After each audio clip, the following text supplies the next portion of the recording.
We're at Shuriken Fight Series 19, and I'm with Gase, by the way. Now it's stuck in my head. Gase Sonita. And how does it feel to get one back? You're now one each with Anastasia. How are you feeling right now? Yeah, good. Yeah. Feel good because I like no injuries, so that's always a plus. What does it feel like to choke someone out cold? It feels satisfying. You know when people say that stuff on like that crunchy when people eat in front of them or stuff like that? Like when you see things bubble wrap getting popped, it's like satisfying. It's very much like getting choked out. It's like very satisfying. I can't say I've experienced it myself. I'm usually the one getting choked out. That's But alright. yeah, so this isn't your first time fighting Anastasia. You fought for a title over in XFC. Yeah, 2 Um, years ago, about 2 years and it ago. didn't quite go your way, split decision, right? So to have such a definitive win, do you think there's a need to run it back? Who knows? You never know. Like, you never say never.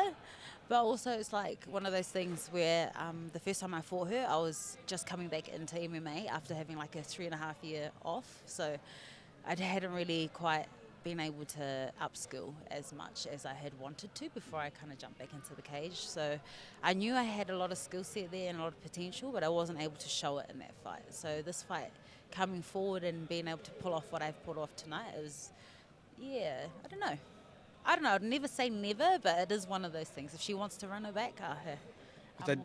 I did just speak to her, and she said she had an interesting view on it, where it was she didn't consider it a rematch. She considered it a different match because it's in a different promotion. Yeah, So she said maybe you guys run yeah. it back for XFC title again. Oh, you never know. Yeah. You never know. Honestly, I never say no to any challenges, and if she wants to, I'm always keen. Yeah. And so you are Kiwi native, but you're over in Aussie now. So where do you spend your Christmas?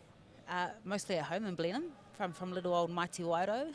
So if you know where that is, the top of the South Island, that's pretty much my home there now. So yeah, I go home every Christmas and I spend a few weeks there, and then I head back to the big smoke of Sydney and I get straight back into training.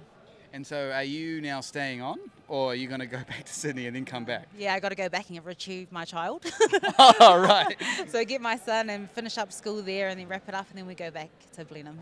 And how do you find it balancing being a parent and being a pro MMA fighter?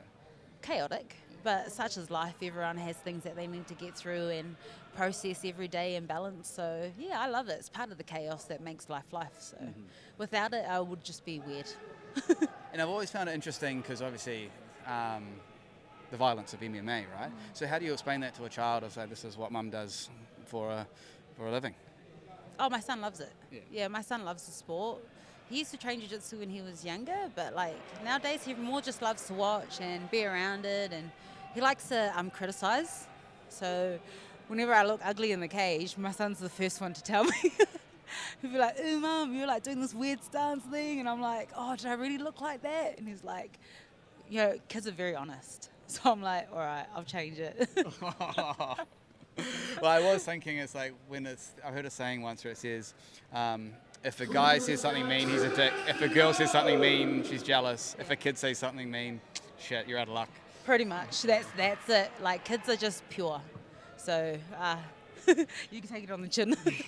Well, congratulations again on your win, and welcome back home, and I hope you have a good Christmas and New Year. You too, man. You too. Thank you very much.